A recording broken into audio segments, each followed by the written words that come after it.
What's going on, guys? My name is Elbow Fever, and this is my stream setup. As you can see, I'm just recording a quick video for you guys. Not really quick, but interesting video about how San Francisco beat the Shanghai Dragons in the quarterfinals. Quarterfinals? Quarterfinals of Season 2, Stage 2 playoffs. And, you know, there's some other games going on that we might want to talk about, but this is the one I found to be the most interesting just because Shanghai broke the golden stage record, you know, stopping them at 28, but also they made it a very close game with some very interesting compositions. So we're going to talk a little bit about how Shanghai used Sombra and Pharah to their advantage. Mostly Pharah, because that's the one that worked more, but they relied a lot on the Sombra. So we're going to talk a little bit about how that works and how San Francisco countered sort of both. So first off, we'll talk about Sombra.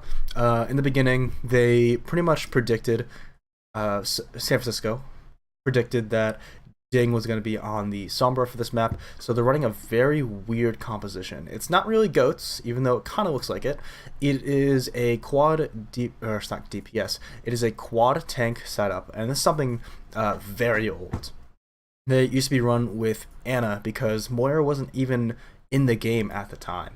So we see Rascal changing off of the Brigitte for the Hog, and Violet off the Zen for the Moira. So what this does is, well, it makes them really tanky, of course, really beefy, but most importantly, Rascal and his hook puts a lot of pressure onto Ding, and we're going to see how this affects Ding's playstyle right here. Leading the charge. So he decloaks, he's going to go for just a lot of ult charge onto Choyobin, and gets hooked. He dead! So that's huge. That's really important. Now, they know Rascal is going to be watching Ding as much as possible. So landing that hook and denying any ult charge, dying with like 11 or 12 ult charge, that's absolutely ginormous. Now, Gamsu really can't be taking this fight because it's already 5v6, he's already low. San Francisco have way more utility on their side, and they're going to win the 6v5. Alright, now, the important part of this is not only, I'll kind of let this play in the background muted, the important part about this composition, not only that Rascal can land those hooks and kill Ding so he like has no ult charge, but also just the threat of having hook on cooldown, or sorry, not on cooldown, having the threat of hook ready for Ding to be hooked and destroy him and, you know, get that one shot is enough for Ding to play differently. So we're gonna watch Ding. We're gonna watch Ding play really passively in this next fight. You see him up here. Oh, see him all the way up here. He's in a very safe position. Normally, he wants to be a little bit more aggressive, getting hacks on the Choyobin, getting a lot of shots onto them. Maybe even find a hack on Super so the rest of his team can get aggressive. But look how far back he's playing. And I'm going to turn up the audio real loud, sorry for this, just so you can hear the translocate, because he starts shooting at Rascal. Rascal just looks, he doesn't even throw the hook, just looks at Ding, and Ding goes, hey, if I stay here any longer, that hook's going to kill me, and it's going to destroy the ult economy even further. This EMP, you know, what the fuck? As they respawn here, he's just now hitting it. What's happening? Respawn here, he's just now hitting it. Aces, and from pick, he makes it out safely, taking a breather, just a minute, finds Youngjin, and they manage to keep him alive through, and then Rascal. Alright, so I can't show you what happens, because the stream's dumb. No, but this is a great time build. Alright, listen. You know, as they respawn here, see he's Rascal? just now hitting it, he's just now building. All Rascal did, was turn and look at the Sombra, and the Sombra translocated with only 36% of her ultimates. So that's ginormous. Huge. Just the threat of the hook alone is enough. Now, of course, because Sombra is out of the fight, she translocated, then it becomes sort of like a 5v6. You know, because for a couple seconds, it's almost like Sombra's dead. She's out of the fight, she's healing up, She has to reset her translocator. She has to reset her cooldowns, and San Francisco are going to get aggressive onto the Shanghai Dragons. But watch this here. But this is a great time Translocator's used, and the push in. Rascal misses turns out down on that again. hook, so not going to be able to find a pick. He makes Rascal can use his hook aggressively against the enemy team because he doesn't need it for Ding at the moment. And yeah, they push back Dragons. Dragons, of course, they get away because Lucio, lol. And yeah, it's just really great. I just thought that was a really great note. Really interesting composition change to deny space and deny ultimate charge from Ding.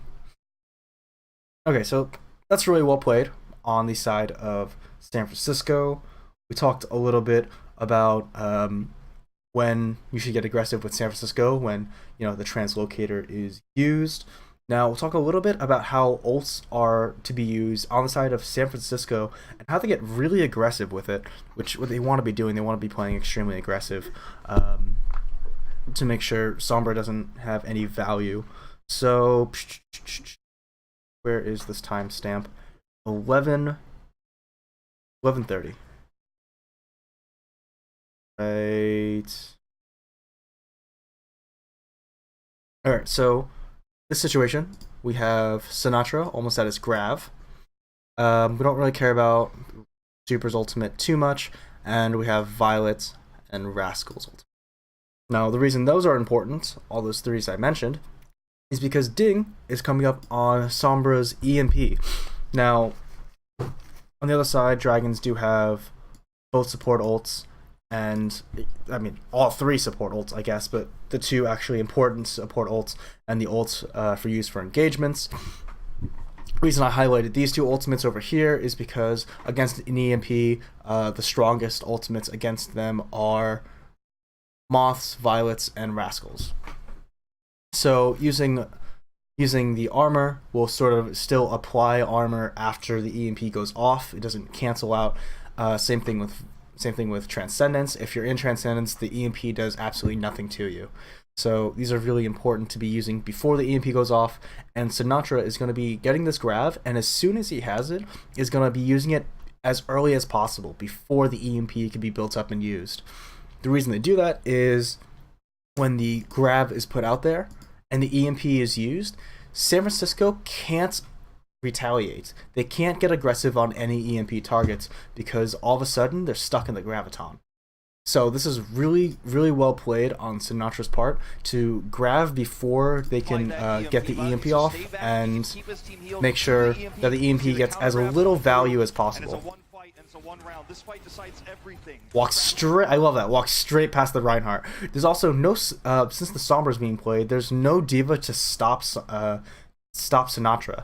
And in the same way that when Rascal was playing Hog, and you could just threaten the Sombra with the idea of hook without even throwing the hook. Same thing with how Diva works. Diva sort of pressures the Zaryas for Graviton, because at any point Graviton could be eaten. So Sinatra normally would have to play a little bit more reserved and make sure his grabs don't get eaten, but in this case he has nothing to worry about. Walks straight past the Reinhardt and goes, I'm going to put it right here because I want it here and no one can stop me from putting it here. Huge grab. Ultimates come out. Rally and Transcendence are used before the EMP, so everyone's safe on the side of San Francisco.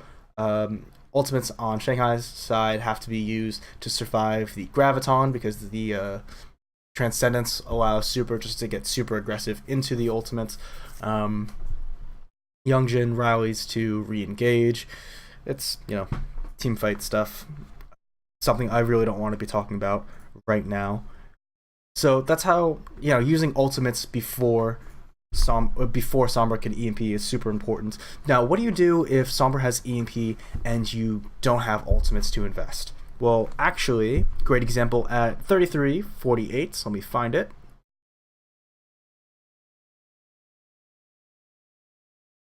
Oh, sorry, wrong timestamp. 14:08. That makes much more sense. 14:08 right here. we see this situation play out. Ultimates real quick, nothing. Rascal, sorta. Super, sorta. Sinatra, not really. Violet, no. Moth, no. On the other side, Gamsu, yes. Ding, yes. Really, really great combo using the EMP and then Shatter. So there's nothing that can block the Shatter from actually hitting people. So it gets like maximum stuns. Really good combo. And here's the thing. Really smart play by San Francisco to be playing on this high ground. What this does is make sure that the Sombra can't choose when to EMP. San Francisco gets to choose the pace of the fight, which against the Sombra is always important. So, two things have to happen. One, either Shanghai have to path this way and then route to the high ground, and then Sombra would be like here or something in EMP. Everyone be hit, and then Shanghai would attack whoever's EMP'd, blah blah blah. But it's really unrealistic. By the time they get like over here, this super and stuff, they're just gonna drop back over here. Not really great. Takes a lot of time, takes a lot of effort, and then Ding will have to be in a really weak position to get like bashed or something by Rascal. So really not the smartest plan. What they're gonna be doing instead, Shanghai are going to pressure the points right here, wait until Super has to drop to contest, and then Ding will go over here and EMP, and everyone who's on the grounds will be EMP'd, even if it's just one person, and Shanghai can just goats them. Just goats. So the win condition for Shanghai is to pressure point and get San Francisco to drop for the big EMP. Now, how are San Francisco to win this? They have no ultimates to use early to commit to the fight. Well, instead of just dropping and contesting to the point, they drop and then get aggressive into the side of Shanghai. Because remember, when Ding's over here, just like out of like the normal fight, it becomes a 5v6. Sorry for my terrible handwriting. I'm a lefty using a mouse with my right hand. So all of a sudden, Shanghai are on the back foot, and San Francisco are pushing them back, choosing again the pace of the fight. We watch here.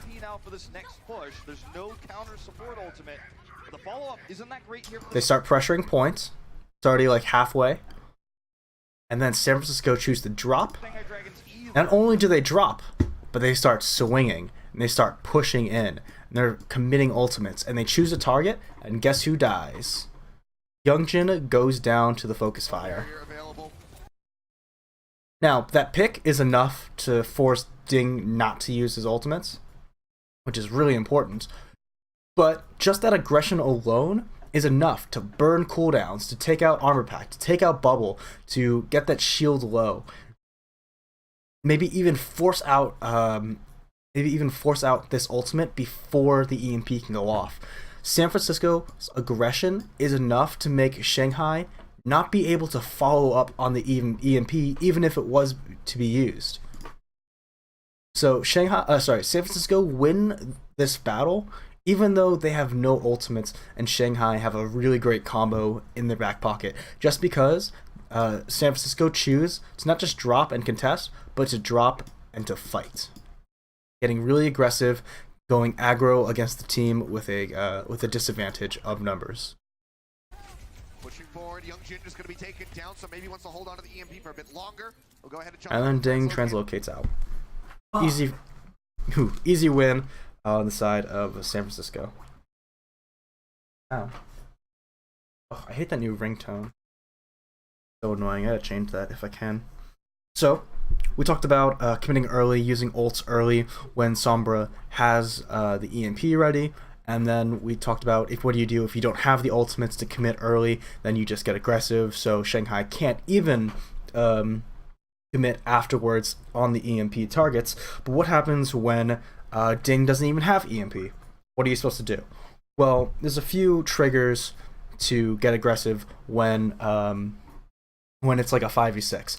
And that's a translocator, So when Ding, has to translocate out because he's being pressured, then that's a perfect opportunity to Lucio speed boost into the enemy team, and then all of a sudden Shanghai are, at the disadvantage, and San Francisco can 6v5 them, or a pick. I mean, there's other situations as well. There's things like people out of position, so like you collapse on them and isolate. But this example, on the second map, Eichenwald, 32, 40, 32, 42. That's cute. So right here, Those clutch kills there once again.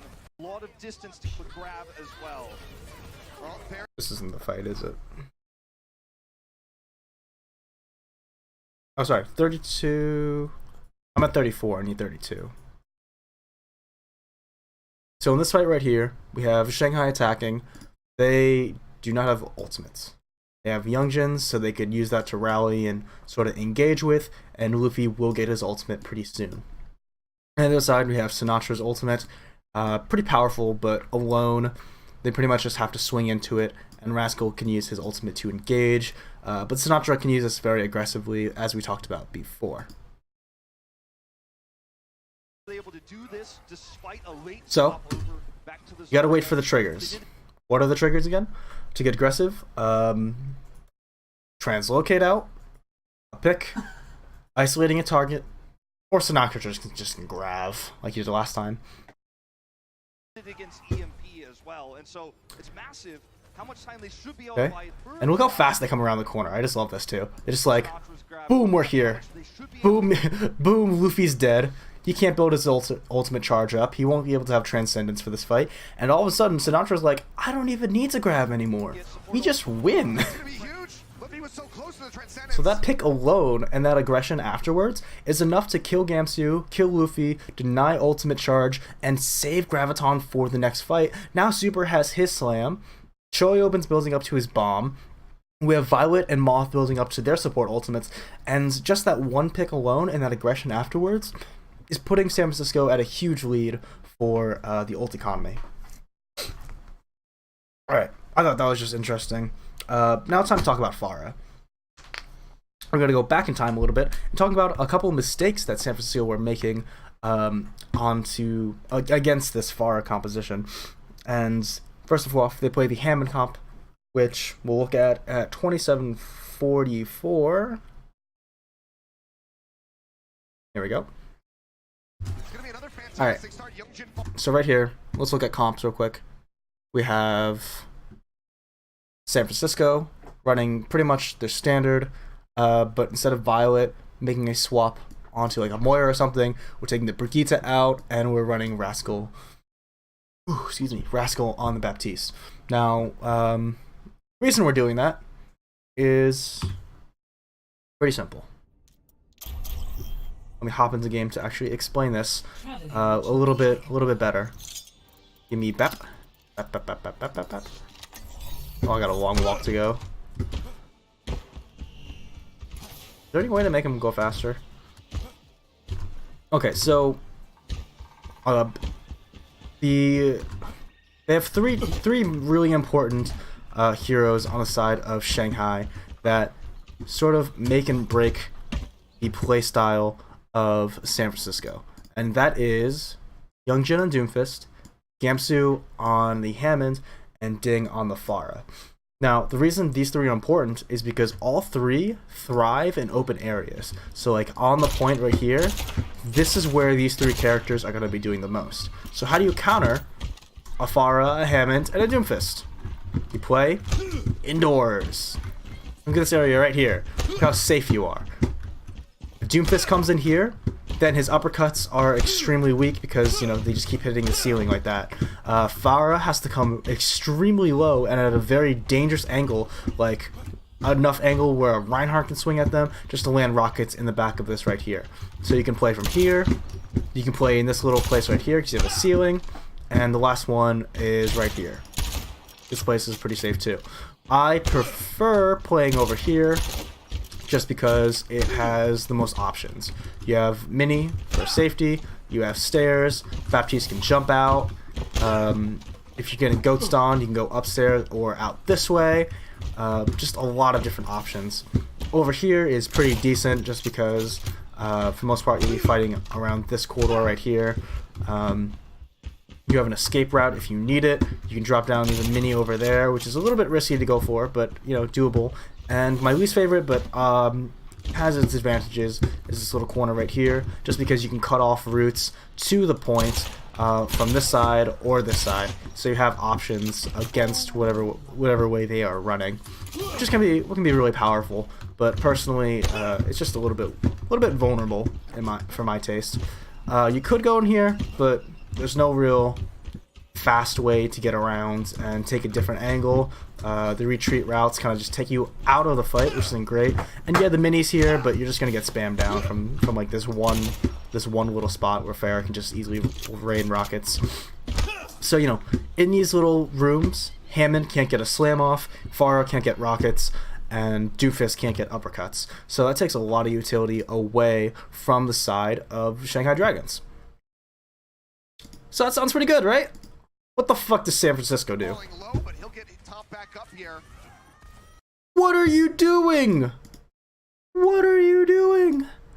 Okay, you should be here. Or here.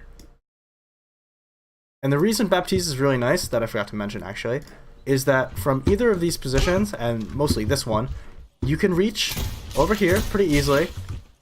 And if you peek out a little, you can heal from over there as well. So this spot's really great for Baptiste. Even from this angle right here, you can heal here, you can heal here, and you can sort of peek and heal there. Not like the greatest, but you have this corner to sort of protect you. Right here is awful, because you can't heal with accuracy, because you got this stupid thing in the way. You just gotta keep jumping, and every time you jump, you're just in a predictable arc. You can't heal in there, and you just get shot by the Farah. You have no place to run to. You have no protection. The best you can do is jump up here, where you're still exposed. Like, this is disgusting. Rascal should not be here. And this is the reason they lost. Yes, Violet goes down early, but he was indoors and he just got direct rocketed, couldn't make it back to the health pack in time. Understandable. This is just a mistake. And it gets punished. So, not even surprising. Not even surprising. Alright, next thing I want to talk about is the rotations and routing. So right here, I call that a positional error. They have so many places to hide, so many places to go, where they're indoors and safe, but they just choose to stand out in the open, and that's kind of dumb. Like, the rest of the team weren't doing that. Somebody was contesting point, and then like, and Choyobin and Sinatra were like in the one all the way over there. Moth was playing around this one over here. Violet is playing around the one behind us. It was just, I don't know what Rascal was doing. That actually makes me mad. But if we skip ahead to 28-24, right here, we get to see this lovely pathing. So talk about comps real quick. They made swaps. Super now on Winston, Sinatra, and Choyobin. So they're playing like sort of a pseudo dive, pseudo goats. So this is kind of like the dive core, and then 1, 2, 3 are the support core. Supports can sort of protect themselves. They're very sustainable. They just play indoors, and if anything comes at them, Rascal will shoot them. If anything hits them, Violet will heal them. And over here, we have Super Sinatra and Choyobin. Sinatra gets a hack on something, and these two come in and help finish the kill with a dive. But right now, they're playing it sort of like a goats, and they're rushing whoever's on cart. Because the weakness of a Hammond comp is somebody's got to play on cart. So whoever's on cart is going to be the weakest. And they do swap, I think, Youngjin onto the Brigitte again to push the cart.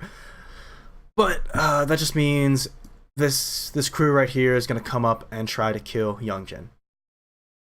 So first thing we notice is Sinatra just playing on his own, building up EMP and doing whatever. See that in 1 second. I see right there, Sinatra just kind of shooting out. And look at the pathing though from the rest of San Francisco. In this league, onto the Sombra. no. Yep, still, this devastation. So why do I dislike this pathing? Well, I'll explain to you with the game. Let me just kill myself because it'll be faster. Let me go Mankey because that's what Super was running. Okay, just wait a minute. All right, cool. So started over here. Here's the pathing. They go here, come up the stairs, and the reason they want to come here is because from this high ground, they have a lot of options just to drop onto whatever target they want to. They have a lot of time, they have a lot of space, they can do whatever right here. It's really strong, and then Winston and D.Va can jump back up here for healing. Really great. It's a really great idea. But here's the problem. This route is so exposed to the Pharah just shooting them in the sky. Instead, what they should have done is route underneath to here, have DM this whole spot so you don't get like cushioned off, and then just jump off from this spot right here. You still have all the options from that high ground, from this ledge right here, where you can just choose your target, jump on them, have the high ground advantage so they can't really touch you up there. And not only can the Pharah not shoot you, like if you were up here, the Pharah can't hit you without being in a terrible position, but the ball can't slam and slow you down. So if you watch right here, At the hands of Ding with this man's Pharah. This you see Gamsu playing right here. Onto the Sombra. He falls back, No. Yep, still. and he gets the slam off. So like that's just more opportunity for Shanghai Dragons to land more rockets, get his ultimate. Oh, sorry, oops. Get Ding's ultimate faster, get more shots off, kill another target. Like it's just horrible routing that that lose San Francisco the most advantageous point of point B for their composition to hold. And if they won here, they would have like taken Ding off of Sombra. They're off of Pharah back onto the Sombra, and they could have won the Sombra Goats battle as they were doing before. But instead, Ding's still running the Pharah because there's nothing stopping him. Now, anything else I want to talk about on this map? No, we're gonna move on to the third map, which is Paris, and this is when San Francisco start really turning it around. After the halftime, they get a little pep talk. And they start changing their strategies just a little bit, but so do Shanghai. And actually, I think Shanghai's composition is just pure trash. Let's take a look at it. It's 1 hour, 4 minutes, and 42 seconds.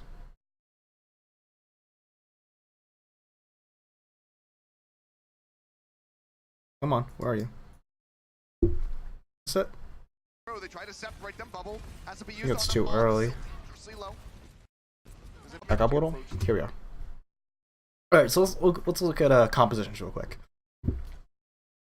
So talk about San Francisco first. They saw the comp and then they went back and swapped. They put Violet back onto the Moira pretty much to sustain the damage of Ding. So the picks are less likely, but still the threat of that barrage, and Violet is kind of weak to getting hit with direct rockets if Violet does get hit. Yeah, come on in. Okay. What happened? Hey, nice. I suggested, I'm like, since it's raining and this is like our last, fucking meeting, we should have a kickback. They're like, yeah, and Polly just said, you know what, we'll host a kickback tonight. Fuck yeah, it's dude. not skating weather, so yeah. That's a shame though. I've been every night I've been going out and just skating. It's really nice, clear my head. I get to like go out and stuff. Yeah. Dude, I've gotten so good, man. I know, you told me about that. Hit fat shove-its and 180s. Front side 180, push ollie. Front side 180s when you go from your front. Yeah, Front it's side? like I think it's when you like open yourself up to the Okay. front side, and the back side's when you like turn your back towards it. When you go and get your back. I think I'm not 100% sure. It But would make sense. They both make sense both ways. It's so Yeah. dumb. I hate Yeah. that. But, like I learned how the front side. I've been like having troubles for a while now. Finally figured that out. Switch ollie. I saw you doing the fucking like fakey. Mhm. I got that three. I was fucking. Honestly, it took me a few tries because I was just kind of like kicking the board out. But like first time I committed, it was just like, oh, damn, I don't get the skates. That's cool. When is it? Do you know? Probably like around normal time.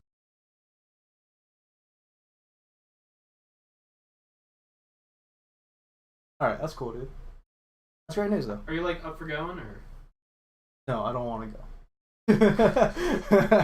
I mean, again, I know if you're like busy. Of course, man. I'm free.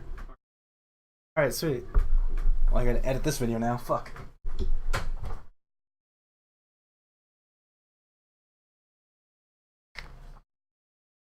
Good news. I'm going to a party. Where the fuck was I?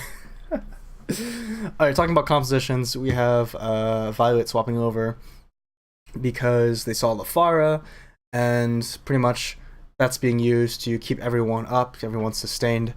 Only thing weak to that is Violet himself, because he can't heal himself with the right clicks. It denies just getting random picks from Ding if they had a Zenyatta, because more the healing, but doesn't really deny him from getting Barrage, which you will see Ding do.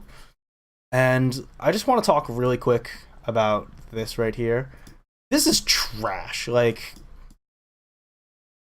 Garbo trash stuff. I'm trying to make a trash can. It looks really bad. Like the thing right here. That's what these guys are playing. That's what these guys are playing. The reason is they have a Fire Mercy, as expected, and they have an Ana Goats. And here's the problem with that. You know, they had to take out the Diva because Ding wants to play Pharah. That's fine. But they're running a Mercy with him, so you know these two are happy. And look at that little smile. But like, look at what is the Goats missing? What's the Goats missing? Yes, they're missing Diva, but that's okay. That's not that big of a deal. What crucial part of Goats are they lacking? A motherfucking Lucio. Here's the problem. They're trying to like sort of pseudo Goats it, and it's just a terrible Goats comp. Every single time Gamsu goes in and tries to fight the rest of these guys, he's like marked for death. He's just gonna die because he has no way to retreat. So, here's what's gonna happen. The Shock want to play aggressive. They want to dictate the pace of the fight, and if they can engage onto the dragons, then Gamsu will have no way of retreating, and the Shock can just roll them. On the other side, we want dragons are going to be playing slow or fast, it doesn't really matter, and creating as much time as possible for the Pharah to build up Barrage and get picks. So it's all reliant on Ding doing his Ding getting kills and Gamsu just not dying. Which honestly is a tall task. But look at this. Look at Ding already at 75. I don't know if you remember, but he's at 29, 35, 46, 62, 75. Jesus Christ. Does this guy just build his ultimate so fast? And look at that. He already has Barrage before the first fight even happens. Actually crazy. And then they just win because he has Barrage. So, you know, that's the strength of this composition. I still think it's kind of trash because if San Francisco can make it to the police, you know, to the police station before Barrage can be built and with no picks, then Shanghai are just doomed. But, you know, I guess they're just relying on Ding to pop off, and he did. Good for them. Now, I talked about how it works. I want to talk a little bit more about how it fails really hard. And we'll go at 105. We talked about that. 111. 36.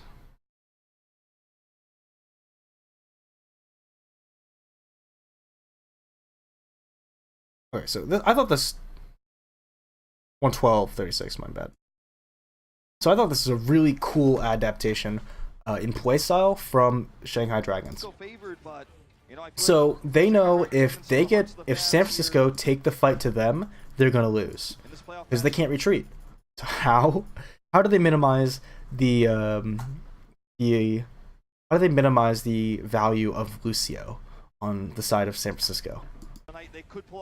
Well, instead of waiting for the fight to come to them, they take the fight to Shock. Gamsu just charges straight in there.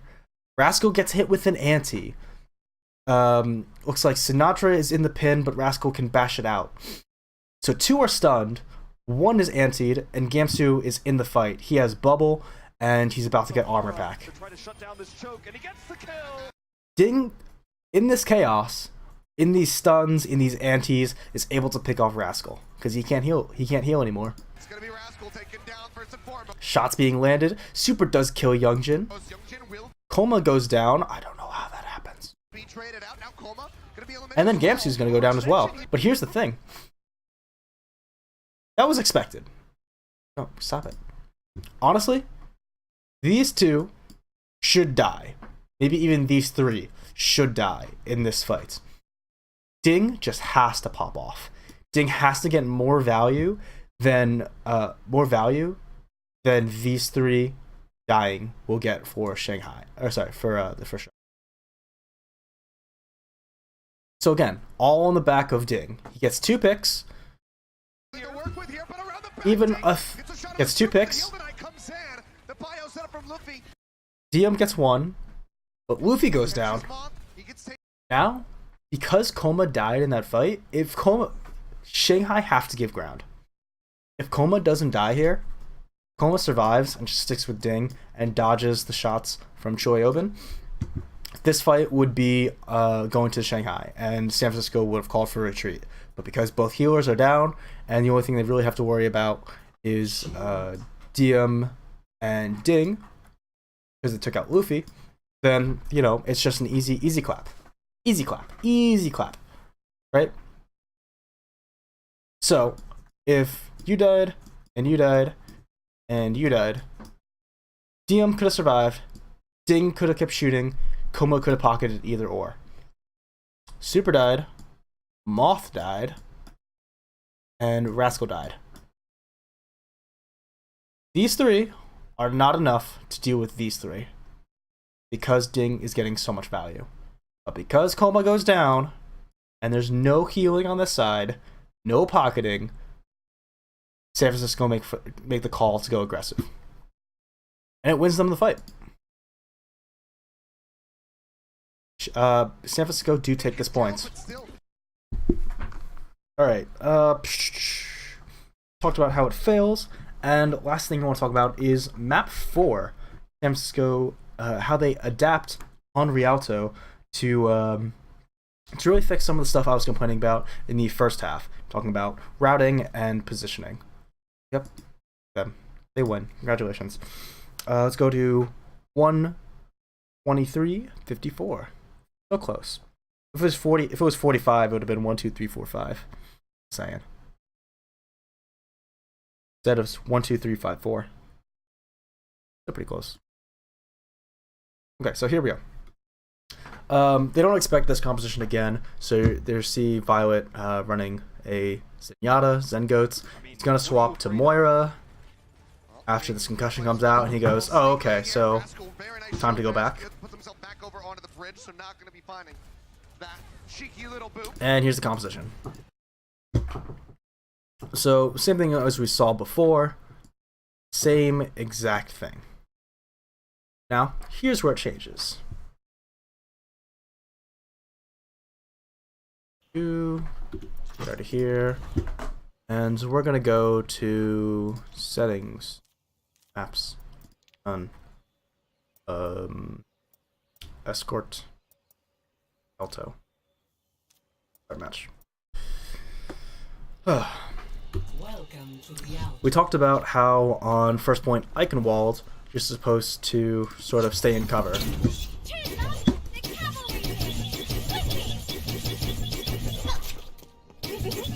Well, that was annoying. So pretend I'm like on the goat's comp, right? And there's a Pharah shooting in the sky, and that's a the bad thing. Enemy, rest of the enemy sort of like pseudo goats thing is all the way on this high ground. So how do I dodge as much fire as possible? Well, we stay indoors, like we talked about before. Here's the first spot. Pharah only can shoot through these little windows right here, and has to get extremely low to hit anything farther back. So like playing right here, you're pretty much safe. Then from here, you can make your way into this room. And from here, you can make your way into this room. And once you're here, you have very short distance to take this corner. Now what they do is they place some heroes here, place some heroes here, and place some heroes here. What they do, send the Lucio up to this high ground, see these people behind, when the boop, and then push them onto the low ground. All of a sudden, they're weak on that corner. Same thing, I think Choyobin from this position right here flies up and boops the Reinhardt off as well. Sort of like a double tag team. And all of a sudden, the weakness of that Reinhardt we were talking about before, that pseudo goats, is going to get run over by a real goats. And because they're taking such well-positioned angles in these indoor areas, the Pharah gets almost no ult charge. So, let's pay attention to a couple things. One, Ding's ult charge. Two, the positioning here, here, and in here.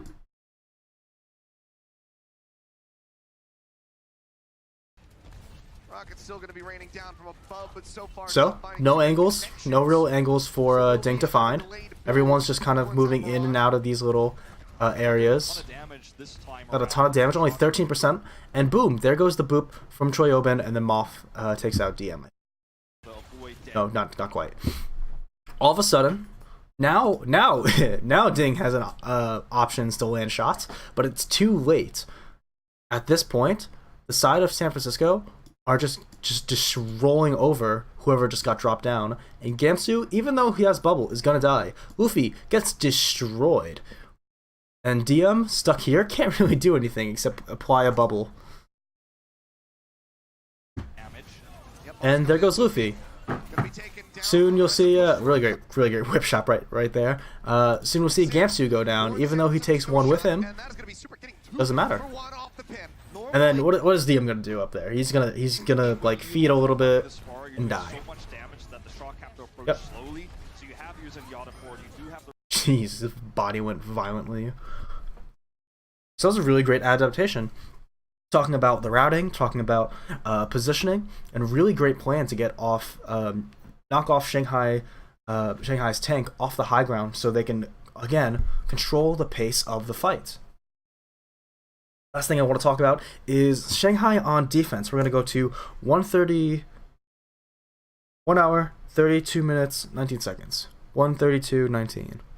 132.06. Perfect. Alright, this is huge. So let's talk about compositions real quick. This is a big deal. Alright, so normally we saw Moira being played, and that's mostly because they needed to work on positioning and routing, right? But on defense, they already have the positioning. They already have the positioning that they want, right? They can take anywhere they want to be, and they can choose where the fight happens, just a little less agency over when. So, Violet gets to do a couple things. One, because Anna is a sniper, she can take shots at Ding, as we'll see right here. This is an incredible time I think. Potential for the Dragons if they can win this next fight. So, Ding is not used to having anything that can really contest him. Mostly they've been playing Moira the entire time, so Ding's a little bit out in the open. Normally, Pharahs play closer to walls, so if they get pressured, they can concussion around the corner, or they can just kind of float around the corner. They can drop into a safe space by just like easing up on the jet boosters. But in this case scenario, Violet is capitalizing on Ding's positioning error. So, right here, he flies up into the open away from cover, and Violet just starts taking shots, and you see Ding. Look at this. Look at this right here. Look at that beautiful, beautiful, sexy stuff going on right there. Watch Ding's health bar. 1, 2, 3, 4, 5, 6, 7. 7 shots in a row. That's insane. So, a little bit of hubris on the side of Ding to think he could survive that, all because Coma was attached to him. But to allow yourself to get shot 7 times in a row by Violet, that's not okay. Now they kill Ding. They put some pressure onto Coma, and they know Coma has the res available. So what do they do to deny the res? The rest of San Francisco get really aggressive and start pushing in onto the rest of the team. So Coma has no option to actually get the res off. Almost got Coma as well. They push forward, and here's a couple of other things that Violet does now that he is on a more offensive sort of character. Nano boosts. Now, Moira's ultimate is pretty strong to help get aggressive, but Nano Boost does a couple of things. One, it makes one target more beefier, it can save targets, and it helps the push a lot more than just the Coalescence itself. So, Super doesn't have to worry about being burned down, even with Discord on right now, because he has the pocket of Violet and a Nano Boost. So he's running forward, and check out this other thing that Ana just has in her cooldowns. It's her grenade, anti-ing Gamsu. Gamsu has to back off, but guess what happens when you don't have a Lucio and the Reinhardt and is antied? You die! So that's just a really great adaptation from San Francisco.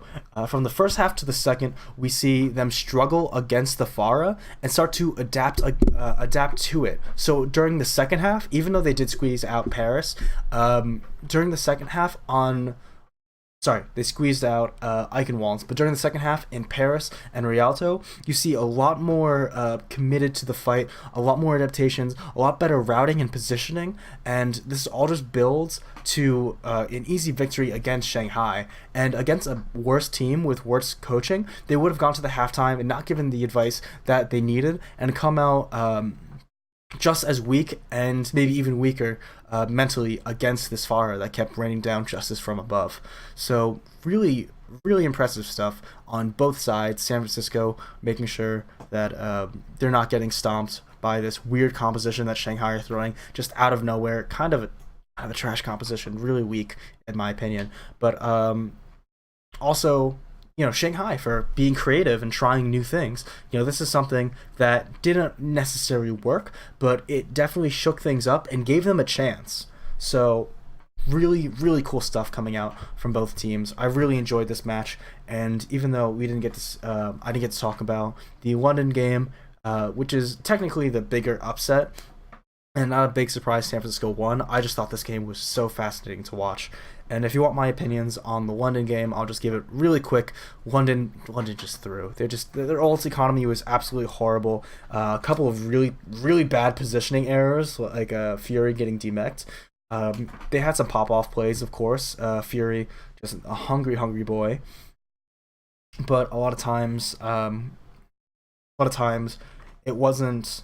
Who was even playing them? It wasn't Spark just making an outrageously amazing move, but London putting themselves on the back foot. So I can go into detail a little bit more on that if you really want to see it. But for the most part, I'm just gonna leave that alone. I'll do one video like this on the semifinals, and of course I'll do a video like this on the grand finals. Hope you guys enjoyed this whole explanation thing, and hit the sub. And maybe even come to my Twitch. I talk about this. I'm going to be live streaming all the games so you can watch it with me. And that's all. Thank you. Bye.